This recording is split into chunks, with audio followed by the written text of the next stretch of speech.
बिस्मिल्लाहिर्रहमानिर्रहीम अल्लाहुम्मा सल्ली अला मुहम्मद व अला आले मोहम्मद। डियर स्टूडेंट्स, आज हम जिस इंपॉर्टेंट टॉपिक के बारे में बात कर रहे हैं वो है blood group system. Blood group system की स्टडी की इंपॉर्टेंस आप इस बात से ज़ाहिर कर सकते हैं कि आजकल जो एक्सीडेंट्स हो रहे हैं उसमें ब्लड ट्रांसफ्यूजन का अमल बहुत तेज़ हो चुका है। लोग एक दूसरे को ब्लड अतिया करते हैं, लेकिन ये अतिया करना ब्लड उस वक्त कारआमद साबित होगा जब हमें ब्लड कंपैटिबिलिटी के बारे में खूब मालूम होगा। और वो ब्लड कंपैटिबिलिटी के बारे में हमें कैसे पता चलेगा? जब हम ब्लड ग्रुप सिस्टम्स के बारे में स्टडी करेंगे। तो आइए स्टार्ट करते हैं blood group system. Blood group system को सबसे पहले international society of blood transfusion ने मुतारफ़ करवाया था। अब हमारे पास जो ब्लड ग्रुप सिस्टम्स हैं वो डिफरेंट तरह के हो सकते हैं। अबाउट 38 ब्लड ग्रुप सिस्टम्स मुतारफ़ हो चुके हैं, जिनमें सबसे इम्पॉर्टेंट जो है वो है ABO ब्लड ग्रुप सिस्टम और इसके साथ RH blood group system.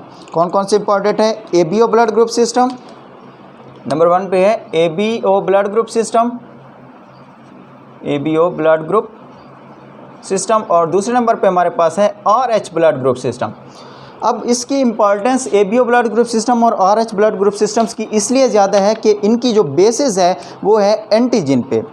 Antigen basis होने की वजह से एंटीबॉडी और एंटीजन रिएक्शन हो सकता है ब्लड ट्रांसफ्यूजन के दौरान अगर उनमें कंपैटिबिलिटी ना हो। तो इसी वजह से इनकी इंपॉर्टेंस ज़्यादा है और इनकी स्टडी इसलिए ज़्यादा की जाती है।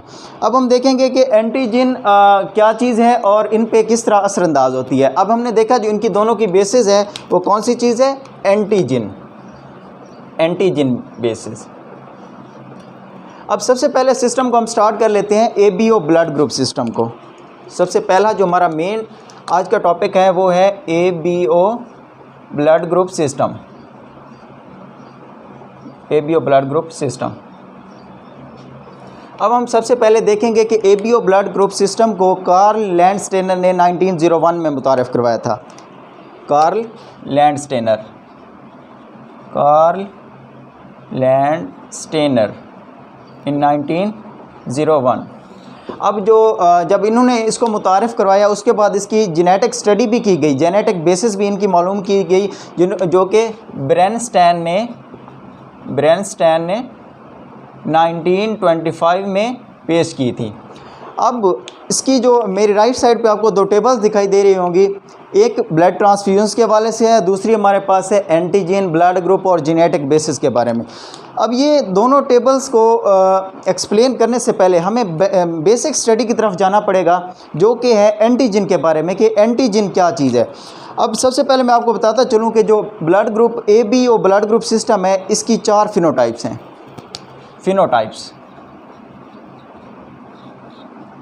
इसकी 4 फिनोटाइप्स कौन कौन सी हैं? सबसे पहली फिनोटाइप इसकी है blood group A, blood group B, blood group AB और चौथे नंबर पे ब्लड ग्रुप O। अब ये इसकी 4 जो फिनोटाइप्स हैं, और ये जो 4 फिनोटाइप्स हैं वो किस पे बेस कर रही हैं? वो एंटीजन पे बेस कर रही हैं। अब जो हम ये देखेंगे कि जो ब्लड ग्रुप सिस्टम है उसमें जो ब्लड ग्रुप्स हैं उनकी जो मेन बेसिस है वो है किस पे डिपेंड कर रही है? एंटीजन पे डिपेंड कर रही है। ये सब किस पे डिपेंड कर रहे हैं? एंटीजन पे डिपेंड कर रहे हैं, एंटीजन। अब बार बार हमारी बहस आ रही है एंटीजन पे। एंटीजन क्या चीज़ है? अब हम ये देखेंगे कि एंटीजन्स क्या चीज़ है। एंटीजन्स बेसिकली प्रोटीन्स हैं, प्रोटीन स्ट्रक्चर्स हैं। अब जो ब्लड ग्रुप्स को जो चीज़ मेंशन कर रही है वो एंटीजन है। इसका मतलब है कि एंटीजन्स कहीं ना कहीं प्रोड्यूस हुए होंगे। अब हम देखेंगे कि एंटीजन जो ब्लड ग्रुप सिस्टम है उनमें जो ब्लड ग्रुप्स हैं उनकी बेसिस कहाँ पे हो रही है, कहाँ से पता चलता है? जो रेड ब्लड सेल्स हैं हमें उनसे पता चलता है कि ये ब्लड ग्रुप A के हैं, B के हैं या AB के हैं या O के हैं। अब मेन बात आ गई है रेड ब्लड सेल्स पे, RBCs पे। अब RBCs का हमें पता है कि जब ये मेच्योर हो जाते हैं, मेच्योर RBCs विदाउट न्यूक्लियस होते हैं, विदाउट न्यूक्लियस होते हैं। अगर इनमें न्यूक्लियस मौजूद नहीं है तो हम ये कैसे कह सकते हैं कि यहाँ इनके ऊपर मैसेज था, मैसेज की वजह से प्रोटीन तैयार हुई?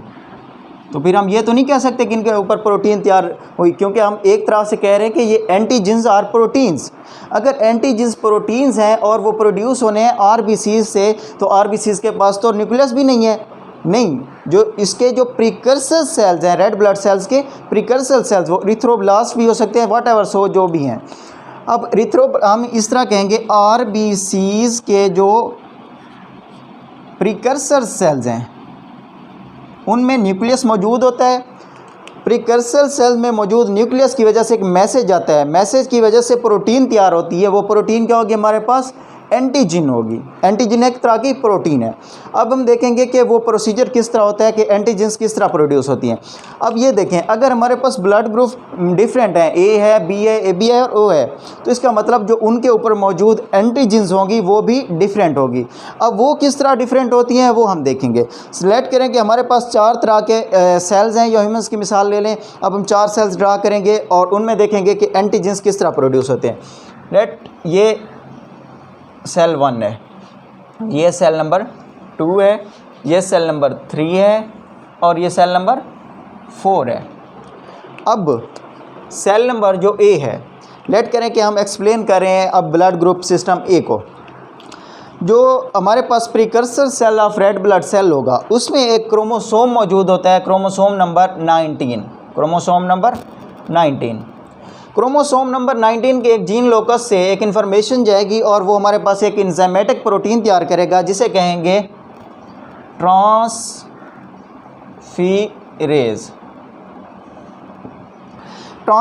ट्रांसफीरेज क्या होगा? एक फ्यूकोज को क्या करेगा? ट्रांसफ़र करेगा। इसी वजह से इसको नाम दिया गया है फ्यूकोज ट्रांसफीरेज। अब फ्यूकोज ट्रांसफीरेज तो हमारे पास बन गया। अब हम देखेंगे जो सरफेस होगी, जो precursor of red blood sales होगा उसकी सरफेस पे हमारे पास मौजूद होंगे ख़ास तरह के ओलिगोसैकेराइड। ओलिगोसैकेराइड्स होते हैं 2 to 10 और 2 to 9 यूनिट्स ऑफ मोनोसैकेराइड। अब ट्रांसफीरेज फ्यूकोज क्या करेगा? फ्यूकोज मॉलिक्यूल को ट्रांसफीरेज फ्यूकोज एंजाइम हमारे पास किसके पास ट्रांसफ़र कर देगा? ओलिगोसैकेराइड के पास, और ये इसके पास आके इसके साथ हो जाएगा अटैच। अब ये जो स्ट्रक्चर बना है ये हमारे पास ये है एच फैक्टर एच फैक्टर। अब यहाँ पे एक बात आपको बताता चलूँ कि जो एच फैक्टर होगा वो सब में मौजूद होगा, ब्लड ग्रुप ए में भी, बी में भी, ए बी में भी और ओ में भी। अब देखेंगे इसका मतलब अगर ये सब में सेम है तो ये फैक्टर ट्रांसफीरेज फ्यूकोज ये सब में मौजूद होगा। अब देखें ये वही क्रोमोसोम नंबर 19 है और ये प्रिपेयर करेगा, यहाँ जीन लोकस होगा, इंफॉर्मेशन जाएगी और ये ट्रांसफीरेज फ्यूकोज ये फिर वही सेम हमारे पास होगा ओलिगोसैकेराइड, इसके साथ अटैच हो जाएगा, ये एच फैक्टर बन जाएगा। सेम ऐसे ही यहाँ पे भी सेम मैकेनिज़्म रिपीट होगा। 19 जीन लोकस, इंफॉर्मेशन जाएगी, ट्रांसफीरेज फ्यूकोज ये आएगा बाहर, ओलिगोसैकेराइड के साथ अटैच होगा और ये फिर बन जाएगा एच फैक्टर। सेम इस केस में भी ऐसे ही है। अब अगर ये चीज़ सेम है तो डिफरेंस कैसे आएगा और किस में आएगा कि ये एंटीजन ए बन जाता है, ये बी बन जाता है, ये ए बी बन जाता है, उसमें एंटीजन मौजूद ही नहीं होता।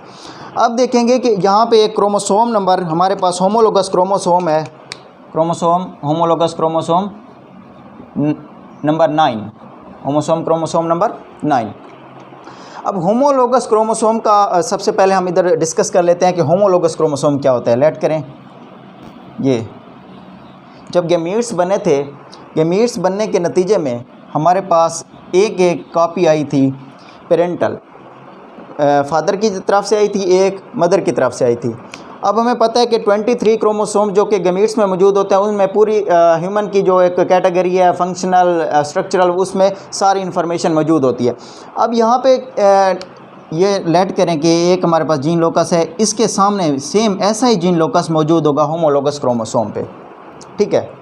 अब यहाँ से क्रोमोसोम नंबर 9 है, यहाँ पे जो जीन लोकस है यहाँ से इन्फॉर्मेशन जाएगी और एक और ट्रांसफीरेज एंजाइम प्रिपेयर होगा, ट्रांसफीरेज एंजाइमेटिक प्रोटीन प्रिपेयर होगी जो कि किसको ट्रांसफीरेज करेगी? नागा से एक अब याद करने के लिए आसानी रहेगी, एन एसिटाइल ग्लूकोजामाइन,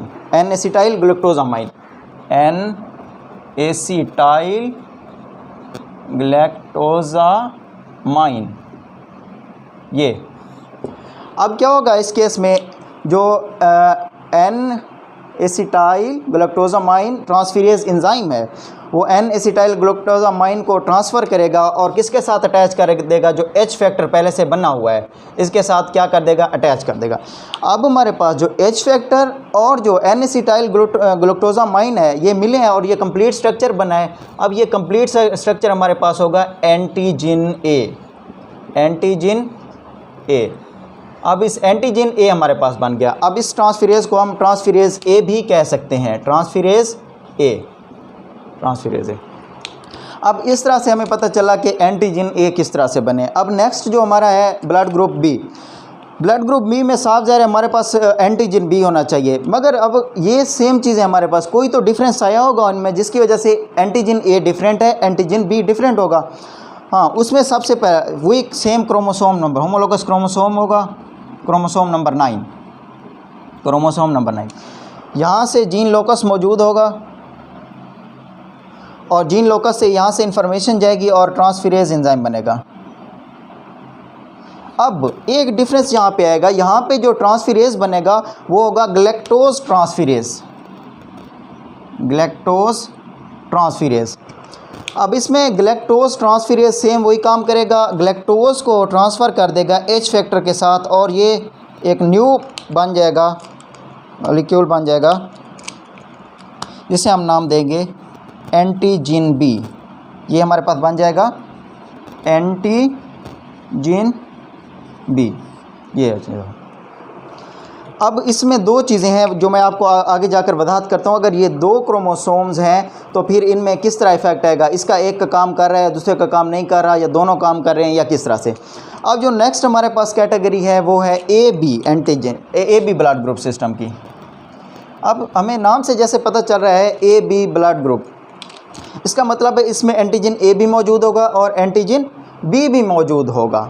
अब ये हम देखते हैं कि एंटीजन ए किस तरह मौजूद होगा, एंटीजन बी किस तरह मौजूद होगा। सबसे पहले ये कन्फ्यूजन होगी स्टूडेंट्स को होती है कि यहाँ पे अगर ये सेम क्रोमोसोम है और इसका सेम होमोलोगस मौजूद है, लोकस मौजूद है, होमोलोगस भी है, लोकस भी मौजूद है, तो यहाँ पे जीन काम किस तरह डिफरेंट कर रहा है। तो इसकी मिसाल ऐसे समझ लें कि दो आइसक्रीम की पैक है हमारे पास, इसमें फ्लेवर चेंज कर लें, इसमें टूटी फ्रूटी डाल लें, इसमें वनीला डाल लें, और अगर कोई तीसरा है अगर इनमें कुछ भी नहीं डालते ये खाली रहेंगे, ये फंक्शनल नहीं होंगे, इसका मतलब है इनमें एंटीजन। अब यही सेम एग्जांपल अगर हम एंटीजन के हवाले से कोड करते हैं तो आप ये देखें। अब पहले ये देखें, मैंने आपको कहा है कि अगर इसमें फ्लेवर्स अपनी मर्ज़ी के डालें, दोनों में एक जैसे डाल लें वो भी ठीक है, एक में एक डालें दूसरा में दूसरा डालें, क्योंकि हैं तो एक जैसी डब्बियाँ, उनके अंदर स्पेस भी एक जैसी है, ठीक है। वो अब फ्लेवर जो है उसके वो डिफरेंट हो सकता है, या इन दोनों में कुछ भी ना डालें वो भी। सेम एग्जांपल इधर है कि अगर हमारे पास एक क्रोमोसोम है वो अपनी एक्टिविटी शो कर रहा है ए एंटीजन के हवाले से, दूसरा हमारे पास शो कर रहा है एंटीजन बी के हवाले से। अब ये क्योंकि मिसाल देने का मकसद था ए बी को वाज़ेह करना, अब वही सेम चीज़ यहाँ हमारे पास मौजूद हैं, क्रोमोसोम नंबर 9 होमोलोगस क्रोमोसोम, ये सेम जीन लोकस से मौजूद हैं। अब इनमें क्या होगा, फंक्शनल एबिलिटी इनकी देखिएगा। जो chromosome number homologous chromosome number 9 है, इसमें जो एक इसका स्टैंड है, एक क्रोमोसोम है, वो क्या करेगा, वो प्रोड्यूस करेगा ट्रांसफेरेज। कौन सा transferase, NAGA, N acetyl galactosamine, N acetyl galactosamine transferase. ये इसके साथ शेयर करेगा और ये इसके साथ आके अटैच हो जाएगा और ये एंटीजन ए बना देगा। अब ऐसा नहीं है कि सिर्फ एक ही मॉलिक्यूल मौजूद होता है, यहाँ पे ओलिगोसैकेराइड्स का मिलियंस ऑफ ओलिगोसैकेराइड यूनिट्स मौजूद हो सकते हैं, थाउजेंड्स मौजूद हो सकते हैं। इसका मतलब ये बारी बारी एक दूसरे के साथ अटैच होते जाएंगे। अब एक तो जो होमोलोगस पेयर में से एक जो क्रोमोसोम था उसने क्या किया, NAGA ट्रांसफेरेज बना दिया, जिसने NAGA को ट्रांसफ़र कर दिया H फैक्टर के साथ और ये बना दिया एंटीजन ए, और ये बना दिया हमारे पास एंटीजन ए, एंटीजन ए, ये हो गया हमारे पास एंटीजन। अब जो दूसरा इसका क्रोमोसोम है होमोलोगस क्रोमोसोम का, उसका ऊपर जो जीन लोकस मौजूद है, ये क्या काम करेगा, ये ट्रांसफेरेज बनाएगा, बट ये बनाएगा ट्रांसफेरेज गैलेक्टोज ट्रांसफेरेज बनाएगा, ये हमारे पास बनाएगा गैलेक्टोज ट्रांसफेरेज। अब देखें, अब ये दो मुख्तलिफ हमारे पास एंटीजन्स, अब ये सेम वैसे हमारे पास मौजूद था ओलिगोसैकेराइड, इसके साथ हमारे पास फ्यूकोज अटैच हुआ था और H फैक्टर बना था। अब ये जब इसके साथ ग्लैक्टोज अटैच हो जाएगा तो ये एंटीजन B बना देगा। अब देखें, अब इस सेल में हमारे पास एंटीजन A भी मौजूद है और एंटीजन B भी मौजूद है, तो इसी वजह से हमने इसको नाम दिया ब्लड ग्रुप AB का। अब हमारे पास नेक्स्ट जो है वो फोर्थ है, उसमें हम देखेंगे कि ब्लड ग्रुप O किस तरह काम कर रहा है। अब देखिए, मैंने आपको बताया था कि H फैक्टर हर किसी में मौजूद होगा। इसका मतलब ये क्रोमोसोम नंबर 19 था, इसने सेम ट्रांसफेरेज फिकोज किया, यहाँ पे ओलिगोसैकेराइड था, इसके साथ अटैच हो गया और यहाँ पे नेक्स्ट हमारे पास H फैक्टर बन गया। अब ऐसा होता है, ये मोस्टली म्यूटेशन की वजह से होता है, फंक्शनल एबिलिटी इसकी ख़त्म हो जाती है। ये क्रोमोसोम नंबर 9 तो इसके ऊपर मौजूद है, इसके ऊपर जो होमोलोगस क्रोमोसोम है और इसके ऊपर जो जीन लोकस मौजूद है। अब इस केस में क्या होगा, ये दोनों नॉन फंक्शनल हो जाएंगे, ये ट्रांसफेरेज एंजाइम्स प्रोड्यूस नहीं करेंगे, जिसके नतीजे में एंटीजेंस नहीं बनेंगे। ये मोस्टली होता है म्यूटेशन के केस में, और ये हम इसलिए देखते हैं कि ओ ब्लड ग्रुप सिस्टम जो हमारे पास मौजूद है वो बहुत ही कम लोगों में मौजूद होता है दुनिया में।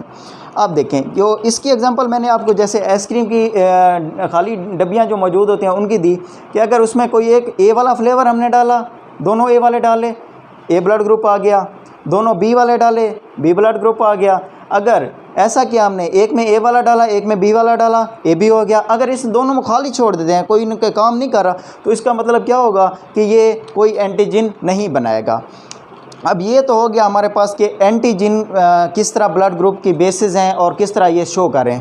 अब जो नेक्स्ट हमारे पास स्टेप है वो यही है, हम इन्हीं स्टेप्स को एक्सप्लेन करेंगे कि किस तरह हुआ।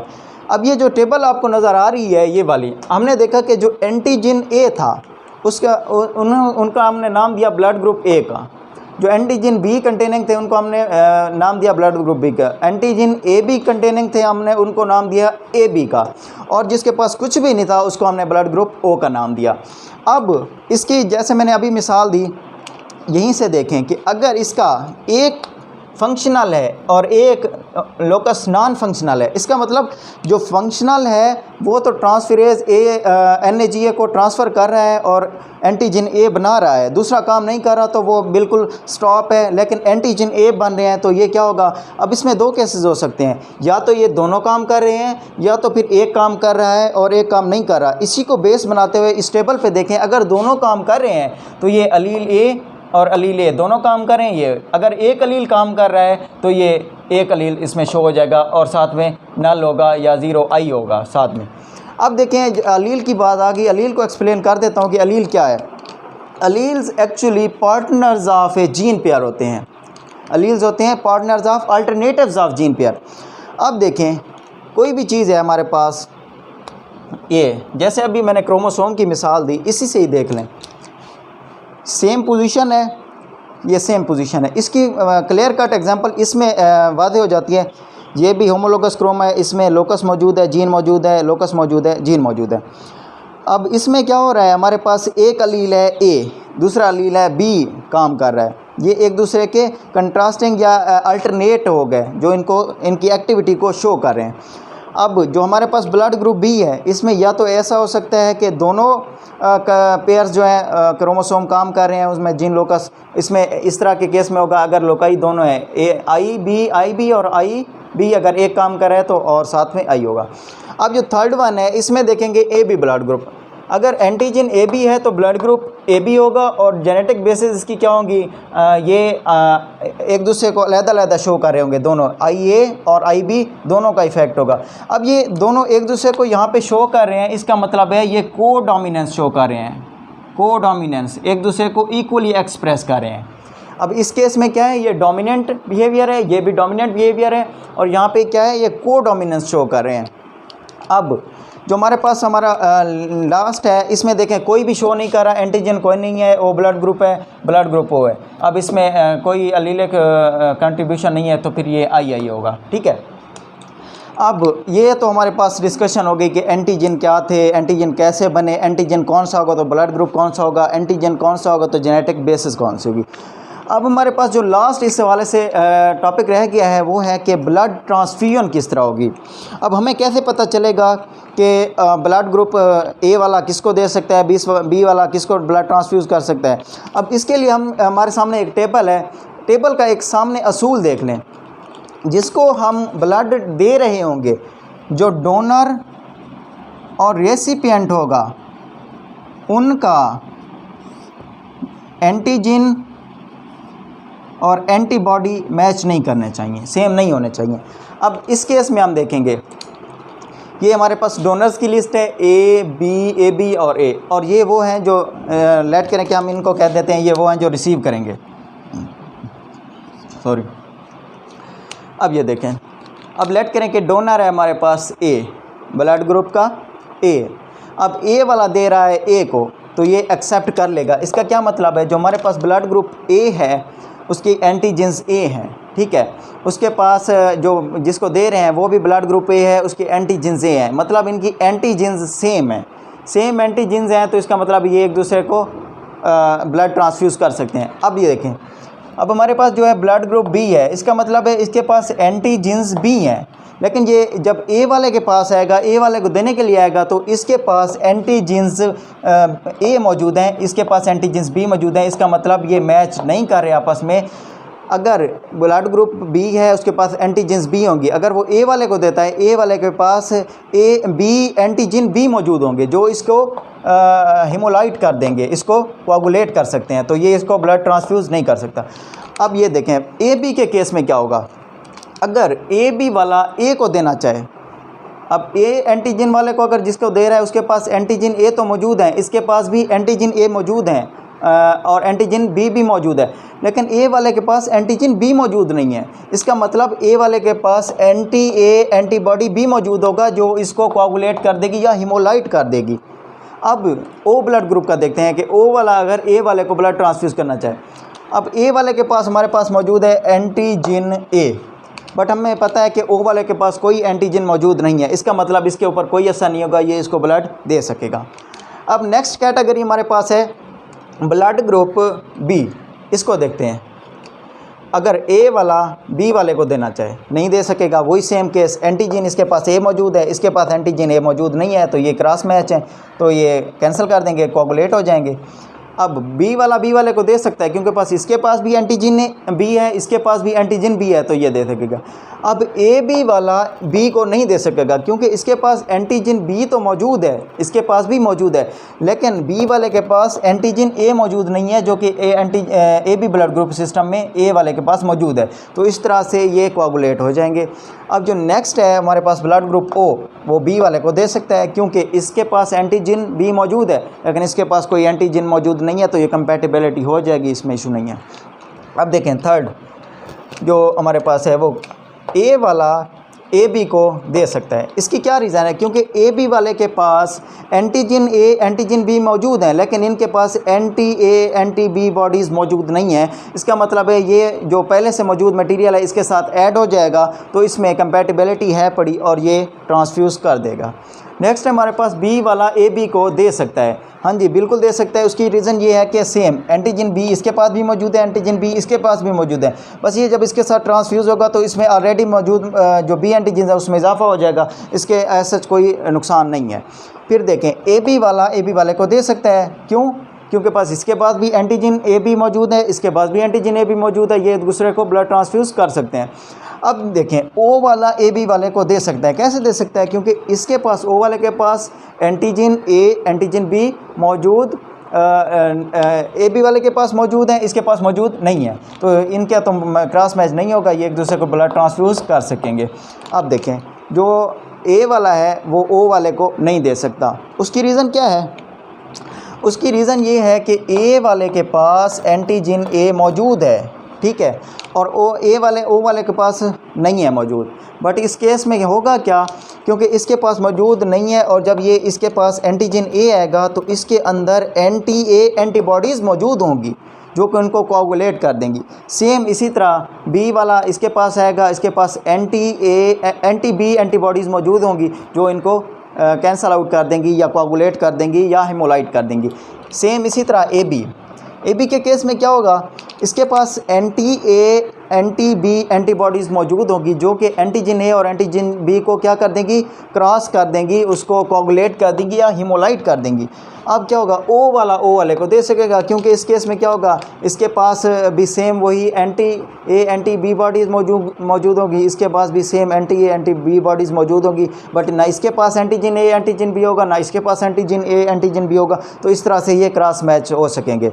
मैं उम्मीद करता हूँ कि आज के टॉपिक में मैंने सब चीज़ें क्लियर करा दी हैं। अगर आप लोगों का कोई क्वेश्चन है इस हवाले से तो आप कॉमेंट में बता सकते हैं। नेक्स्ट जो हम ब्लड ग्रुप सिस्टम देखेंगे, RH ब्लड ग्रुप सिस्टम, उसको स्टार्ट करने से पहले मैं आपके तमाम सवालात का जवाबात इंशाल्लाह आपके सामने पेश कर दूंगा। ये था आज का टॉपिक। रिवाइज कर लेते हैं कि हमने आज क्या पढ़ा। सबसे पहले ब्लड ग्रुप सिस्टम देखा, उसकी इंपॉर्टेंस देखी, फिर हमने देखा कि कौन से ब्लड ग्रुप सिस्टम इंपॉर्टेंट हैं, क्यों इंपॉर्टेंट है, एंटीजन की वजह से। एंटीजन क्या है, बेसिकली प्रोटीन्स है, ये किस तरह बन रहे हैं।